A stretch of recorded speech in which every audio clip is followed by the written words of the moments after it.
Hello and welcome to the Glow Up Method. This is a place where we talk about all the things about becoming the best version of ourselves, one step at a time, one day at a time, in a method where we're just a little bit better than we were yesterday. Hello! My name is Natasha. I am so very excited to have the pleasure of sitting down here in my son's gaming chair and sitting here and chatting with you today.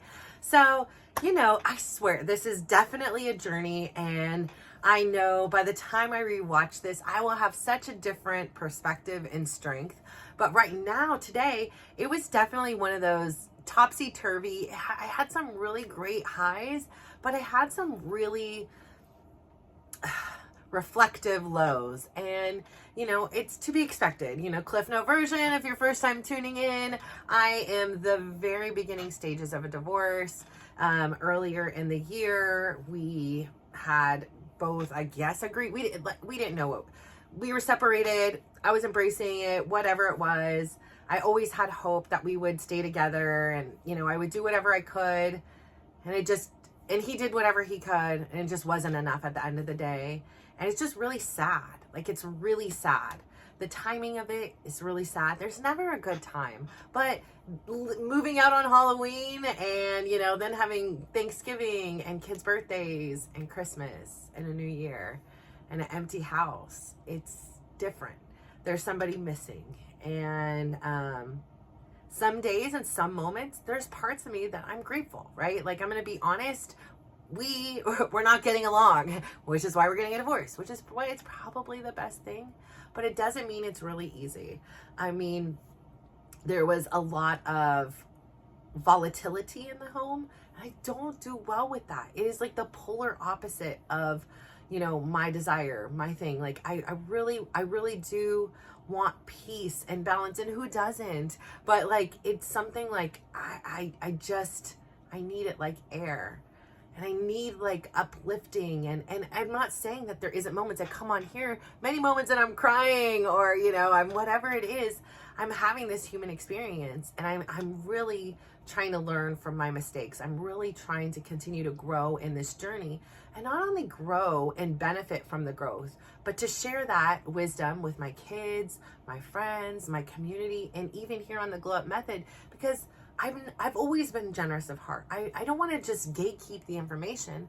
I know how low I was when I literally and figuratively was on the side of a mountain, and I couldn't fathom living life anymore in the method in which I was living it. I was doing everything for everybody else. There was no such thing as self-care or self-love. It was self-loathing, and the idea of even doing anything felt so selfish, and there was a lot of self-bullying and cruelty, and it all began with me. But then because it began with me, I allowed the world to treat me poorly. I enabled that behavior. And I went running, and I was loyal to you. I did whatever you want. I listened to your stories. I remembered what you liked and bought it for you. I showed up in every way I possibly knew I could. Was it perfect? Was it how everybody wanted it to? Absolutely not. But I was doing the best I could, and I was putting everybody else on this pedestal, and I was putting me in quicksand, and I was getting buried alive so fast. It had just snowballed. Physically, I was 300 pounds. Just think about that. I was 300 pounds of neglect. I didn't care about myself enough to even consider a healthier alternative. I was using my weight as a shield. I thought it would keep more people away, and if I had less people in my life, it was less people I needed to care for, because everybody who had come into my life up until this point, it seemed like, and of course I'm being exaggeratory, it's not everybody, but the people closest to me in my core, they became projects. They became something for me to feel like I could fix, feel that I can make better, feel that I can help improve their lives, even if it was just for 5 minutes. I could help them with a job. I can help them with a business. I can help them grocery shop. I can help them cook. I can help. The bounds to what I could help with just never had a limit. There was no boundaries. I just did everything for everyone else. And what happened was I just was a big blob of literally nothing. I didn't know who I was anymore. I had no idea what I liked because I was so waiting for everybody else's responses to go with what the majority was to keep the masses happy that were around me. Because if everybody was happy, then I was happy. But that's impossible, right? I live with 4 children and a husband. And at that time, I was taking care of my uncle and my aunt. And throughout my lifetime, I've helped my cousin and her husband with their jobs and helped her with her pregnancies. And my sisters lived with us. My brother has lived with us. I was a parent to my parents at many times. I helped my mom through her own divorce and through her own, disability cases. And I helped my sister-in-law with DACA. And there just was no limit to how much I would help somebody. I've helped strangers. I've been volunteer, Girl Scout leaders, all kinds of different things I've been in my lifetime. And, it came into this pivotal moment where everything around me was just crushing me in. I couldn't take on another task. There was nothing refueling my tank. There were, at that time, so few people that I felt like saw me. Like I was there of service of them. And again, part of it was my own doing, right? Like I said on here before many times, I didn't like to talk poorly about my relationships. I did not like to talk poorly about what was the reality of what was going on, as far as me. Like I would have no problem, like sharing like, hey, this is an experience my kid is going through, like that. Like I could talk to people, but I was very, very quiet and closed off what was happening in my inner circle. And so I really feel like I had came to this place and it was so dark and it was so low and I didn't even know where to go. Even though I had a therapist, I didn't even sometimes want to explain everything that has happened in my lifetime with her. I just didn't want to share any of my problems. I didn't want to be a problem to somebody else, even though like that's part of her job, right? Like it's not my job to protect my therapist from having to listen to my problems.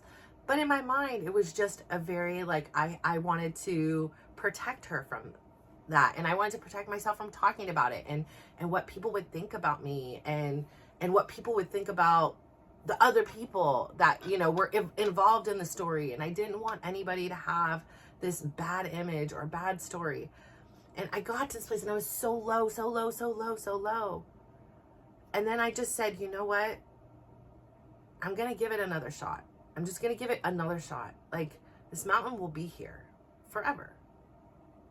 I don't think the mountain's going anywhere. So if I just go out there and just give it a shot, like really, really give it a shot. Like I don't know how, I don't know what, like I don't have a plan, but all I can do is just start. I just have to have the courage to start. And I don't know where that is. I don't know if that means I have to start on my physicalness. I don't know if I need to start on my mental. I don't know if I need to start on my emotional. I don't know where it is I need to start, but I know I need to start somewhere and I need to do something. And so I figured out that I just needed to begin and it didn't need to be big. And I could, if I just approached it with this sense of love and that I couldn't do wrong and me wanting change in my life, I wasn't punishing anyone. And it wasn't because I didn't love somebody that I couldn't be there 24 hours a day or couldn't be there the way in which I taught them to be there for me, which meant it was oftentimes me serving them. And I couldn't do that anymore. And I knew that that shift would create chaos because they're not wanting any change, right? Like Chris was a happy person. Chris had everything he wanted. He said it himself. I don't have to stress. You stress enough for us. I don't have to worry about things. I go to work. I bring in as much money as I can. I eat dinner. I take out the trash. I watch my TV. Sometimes I play with the kids. Hang out with my wife. That's it. It was play video games. It was a very simple, easy life. And when I started to feel like I couldn't take the weight of this family, the weight of everything that was on my shoulders anymore, I began to delegate things. I began to say, wait a second here. Like, these are not just my kids. This is not just my responsibilities. Like, I wanted to be a team and a partnership. And somehow this became like a tyrant. Like, I'm the one who's taking over, and I don't want to. Like, part of the privilege of being married is having a partner and having somebody that can lean on you, but you can also lean on. And so, it's just very, very hurtful and sad that I got myself to that point. And I see, like, I have eyes, right? Like, I see so many people around struggle. And for me, I see a part of me in them, that a part of me that I didn't know all the time if I could get out of that state. I didn't know, just as much as I didn't know if I could get out of the state of my being 300 pounds. I didn't know. I didn't know for sure, but I was willing to take the chance, and I was willing to do whatever it took to try, like really tried. And so I want to be somebody that perhaps watches this and they're at that side of the mountain for them, whatever that may be, and they're feeling really low in their life, and that they can see that there is hope. There is hope. And I'm not saying it's perfect. Like I say, I'm in one of the toughest chapters of my life for so many reasons. I'm not saying my marriage was perfect, but I never really envisioned this idea of me being alone and what this was like in its actuality. I come home and I'm alone. I mean, I talk with my kids, of course, every day. I went on a 2-hour walk with my son tonight. It was started off daylight, and then it ended off dark, and we saw Christmas lights, and we saw the Starlinks getting launched into the sky. I mean, it was a beautiful, philosophical, lovely, lovely walk. He got to talk about some things that have been on his chest. I got to just talk about my, same stuff I sit here and talk about, sans I don't talk about his dad or anything like that, like just talking about life. And, one of the themes that had came up in the conversation that he was even talking about was about this concept of showing up as your best in that particular day. I'm like, yes, this is exactly what it is. So today I'm showing up as my best. Is it the same best as yesterday? Maybe, maybe not. I don't know. I know, like, in October was like a peak time for me. I mean, like I said, I remember being on the cruise ship and people would stop me and they were like, you literally are emanating joy. Like, what is your secret? Tell me why, and I was just living. I just was living, and I felt free, and I felt me. I felt, for the first time, I didn't have anybody to worry about, and I could eat when I wanted. I could sleep when I wanted. I could go on the deck when I wanted. I could, take a shower when I wanted. I could, do dance, not dance. I had this sense of autonomy, and I had this sense of just extreme gratitude for where I was in that moment. Like I said, I really wanted to just immerse myself in every situation, because like I would go in the room and I'm like, when is the next time I'm going to be in the middle of the ocean and I have this beautiful set of stars above me with no city lights or anything like that, and here I go running up to the 19th floor or whatever it was in my robe, and I lay down, I'm watching the stars, and they're shooting stars, and you hear the ocean. Can life get any more perfect than that? Yes, of course I'm happy. Like, I have so much joy. I have so much joy. And so to go from this extreme high, and then within the matter of hours and days to go to this extreme low, it's been really like startling. I am still not grounded back into everything I was. I'm getting closer. I'm getting better. I'm getting more and more closure each day, but it's hard. I still wake up every day and I think about Chris. I still wake up every day and I worry about him, and all throughout the day, no matter what's happening, no matter how little that he has provided for this family, like financially, emotionally, physically, no matter what he has decided to do and chosen to do, and where he has chosen to spend his time and his energy and his resources, I still worry about him. I still care about him. I still want the best for him. And I think there's still a piece of me that secretly in there still wishes that we could be a family, even though we're probably not the healthiest people together. And I think that's just going to take time, and that's going to take time to heal. And it, as much as I want it to be done and I can just get angry and be like, I just don't like you anymore, For me, it's not like that. If that was the case, we would have been done a long time ago. But I'm just so loyal and I care. I know his story and I know him better than anyone else knows him.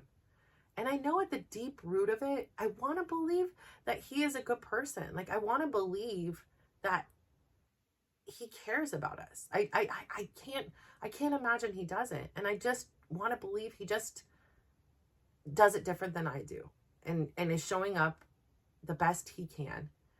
And I'm trying to work really hard on not judging, but when I'm left holding the bag, like physically, mentally, emotionally, not only for myself, for this entire family and household, for the 4 kids that live in here. Like I say, I walk down the stairs, I have a daughter crying, my life stops. You know, I have to make time to check in with the kids, and I don't check in about, you know, I don't need to say every day, like, are we okay with what, you know, just talk to them, hear them, listen. Sometimes they'll talk about something. Sometimes they don't want to talk about things. They'll talk. It's not about Chris and I. It's not about this family situation. Just in general, their life. And that's so important. Like, I see you. I hear you. I understand that you're having struggles in school and you're having trouble concentrating now and all these things. And I get it. And all my kids are saying things in different ways. You know, one son's like, I just can't feel my passion anymore. I just don't feel passionate about the things I live. I can't get back into my flow right now. And just, I feel off, you know, and another one is sleeping for endless hours and one's crying. I mean, so not only do I have myself, and then it's not like 1 kid or 2 kid or 3 kids or 4 kids. I have 4 kids I'm continually checking in with and worrying about. And I still worry about Chris. And I know he's moved on. And I know he has told me he is no longer my worry. But that doesn't mean there's a light switch and it just shuts off. When I care about somebody, when they're in my inner circle, my care is so deep. It takes a real long time for that care to not be at the forefront of my attention. I will always care for Chris. I will always love Chris. And I will always have a part of me that regrets anything that I've done that prevented us from not having the happily ever after we both had promised each other in the beginning. Yes, our relationship started crazy. We didn't know each other. We had a kid that was born early with heart defects and heart surgery. And heck, we were kids ourselves. And, you know, we didn't have a modeling sense of parents. And we didn't do a lot of things right, but I can tell you, we at least raised 4 beautiful children. And they are smart, and they are funny, and they are so compassionate and caring, even though my oldest one pretends like he is not. They are sweet, and they are loyal, and they don't deserve to go through this. And I wish that he could see that in them. I wish he could see that just because I didn't invite him over for Thanksgiving, it didn't mean he couldn't have invited us over or invited them over. Just because I didn't invite him over for Dylan's birthday, it didn't mean he couldn't have said, Dylan, can I take you out for your birthday? Like, I am not in control of everything. You have asked me to step back, and I'm not going to just feed you everything. I already had tried that multiple times, even in this short little period of our breakup, to tell him, please, like, here are some ideas. And then he just ignores me. So why am I going to work so hard at doing this? Because part of me is like, I don't want to see my kids hurt. And if I do this, then my kids won't hurt. If my kids won't hurt, then I don't have to console their tears. And I can now heal and have that 10 more minutes to break down and figure it out myself. And I don't have to see them hurt. And they don't have to have the scars and the worry and the abandonment and the neglect and all that. They don't have to experience that anymore. But again, I'm hypersensitive to it. I had a mom who abandoned me. I know what it feels like to have a parent suddenly up and leave and wake up. And I think to myself, if I'm waking up every day and I'm thinking about him, maybe they are too, but maybe they're not. And so all I know is what my experience is. And like I say, all I can say is this: I am so sorry to my kids that we just couldn't make it work. I'm sorry for anything that I did that prohibited that from happening, prohibited that progression. And I know at someday, some way, redirections, who knows what happens in life, right? Like crazy things happen. And I know that there is a purpose for all this. And I know that I'm growing. And I know that each day I get a little bit stronger and a little bit wiser. And so, sometimes, and my son would taught me this one today. He said he was listening to a professional athlete and he was saying something like, in life, there are 2 L's and there are 2 W's. The first one is loss, and then there's a lesson. And then there's wisdom, and then there's a win. And so I really liked that. I really liked that idea. We kind of talked about that quite a bit on the walk. And this experience, I didn't talk about this experience, but I'm saying in general, as I'm sitting here thinking about it, it's filled with those things too. There is a loss, right? There is a loss of this concept of the Russo strong. And, that was what was embossed on my son's bracelet during his brain tumor. And there's that loss, right? And there are these experiences where the family is fractured, right? My daughter doesn't talk to my husband doesn't talk to me anymore, because, I contacted an attorney and things like that. He's not thrilled about this. So, there's fractures, and we want everything to be tidy and in a nice package and all together and beautiful and not broken. And we're broken right now.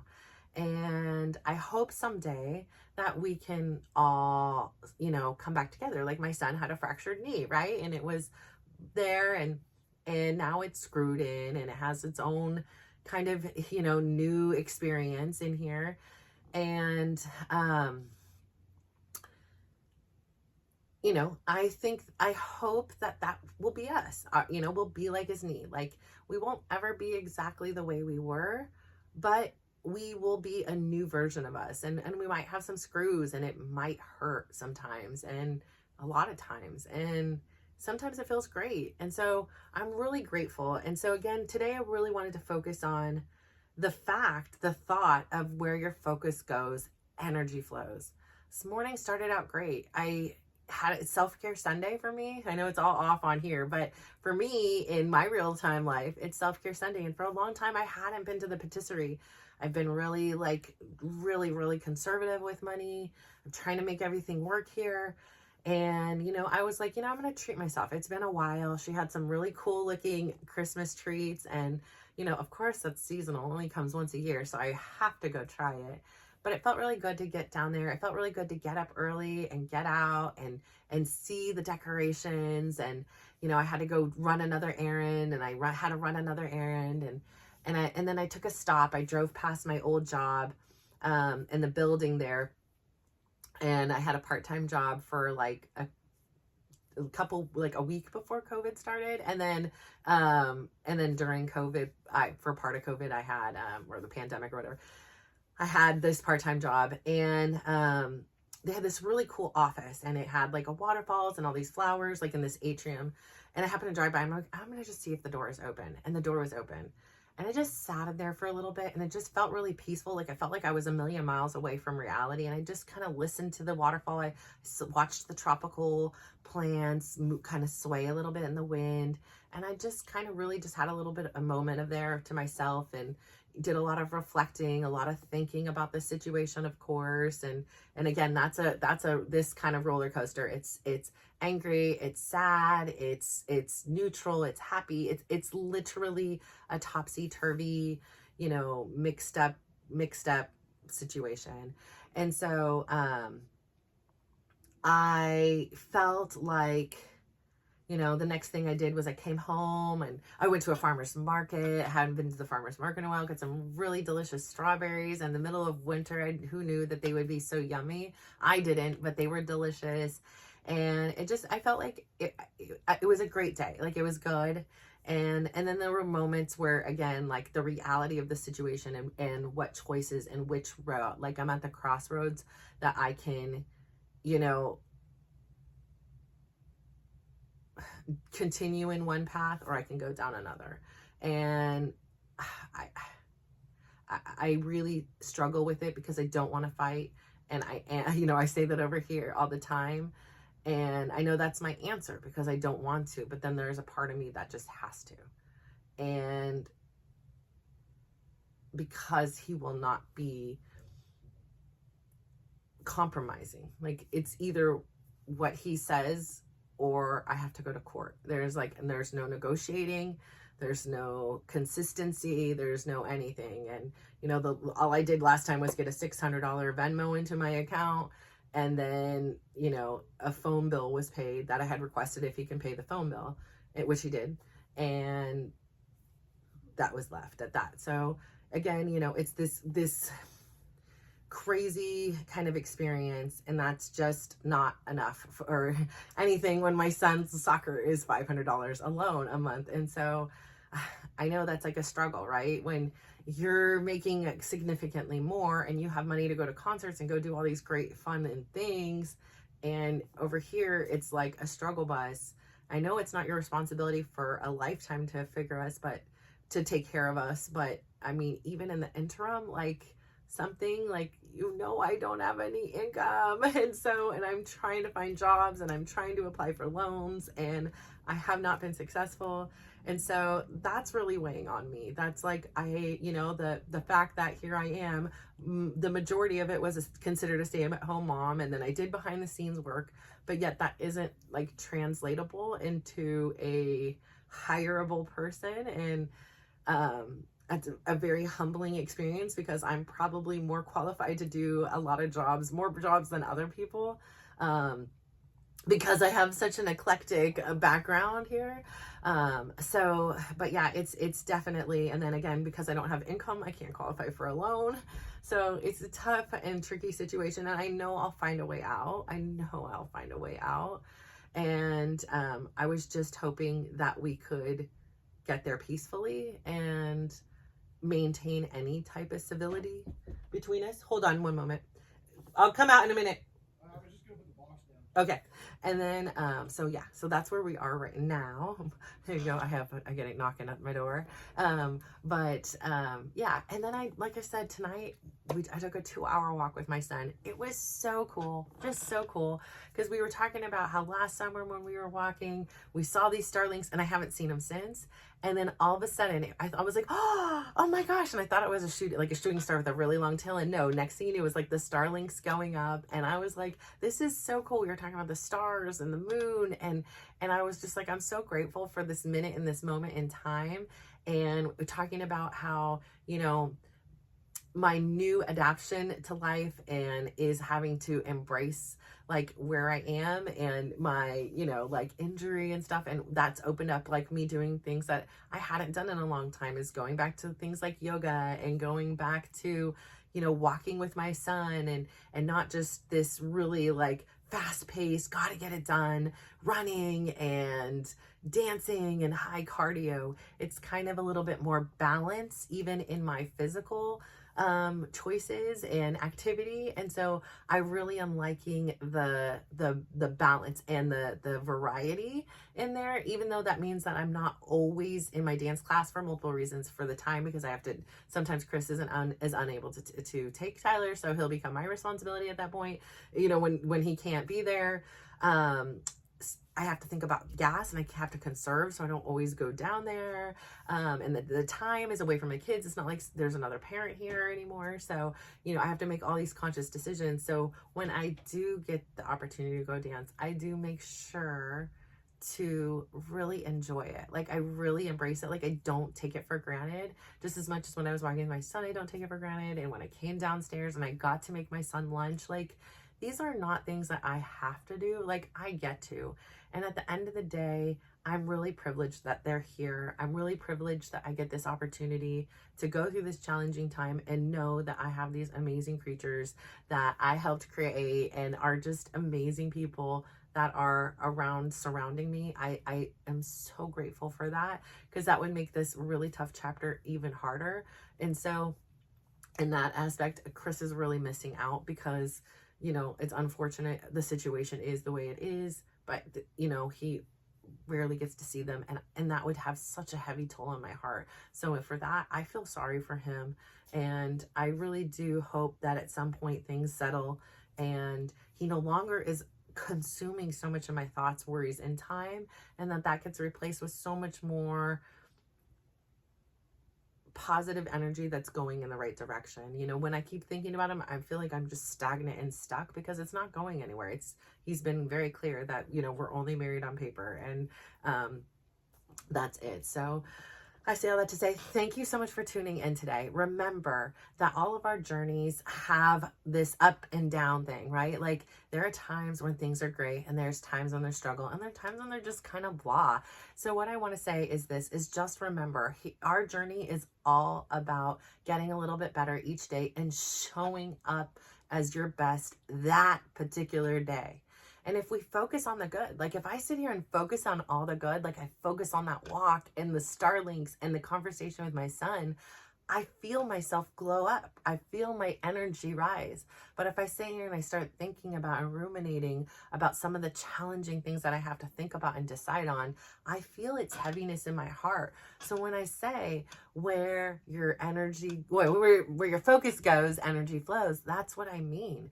Think about it. Think about something that you're going through, and think about something in a positive, and think about something in a negative, and feel the difference within your body when you're thinking about one of the things and you're thinking about the other. And choose what is going to get your attention in this life of yours to make yourself proud. So I say all that to say, please go out there today, give somebody a big smile, give them a compliment, and just watch how they glow up. So thank you. Bye.